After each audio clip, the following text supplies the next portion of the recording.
स्वागत। जनसाधारण सहयोग पाई ओडिशा रे संक्रमितों संख्या बढ़ी नाही। सतर्क न रहिले 3 रु 300 हेबाकू बेसी समय लागिबनी। आज गीत गोविंद सदन रे अनुष्ठित सांबादिक सम्मेलन रे ए सूचना दैछंती कोरोना सचेतनता अभियान रो मुख्य मुखपात्र सुब्रत बागची। राज्य रे एते दिन धरी मात्र 3टी कोरोना पॉजिटिव बाहरिबा एक शुभ खबर। राज्यवासी सहयोग फल यह संभव होइछि। सरकार को कथा मानी सामाजिक दूरत्व बजाय रखी लॉकडाउन मानिबा फल यह संभव होइछि। ए समय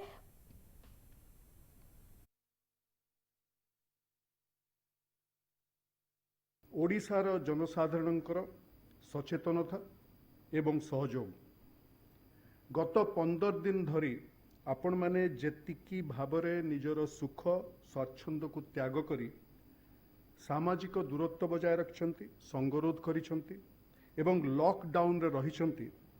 आज अवधि कम मात्रा रे संक्रमण केवल सेहिथि पई संभव होई पारिछि।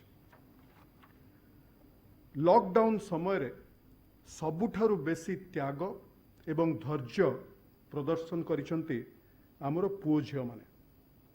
आमे रास्ता घाट रे सानो पिलांकु देखुना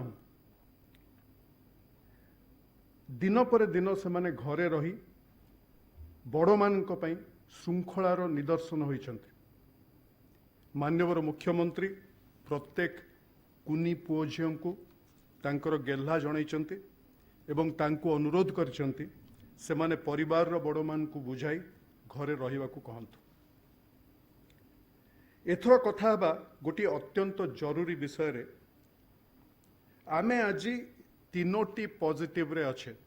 एटा देखंतु एरोटा मर्म अछि 3 रु 30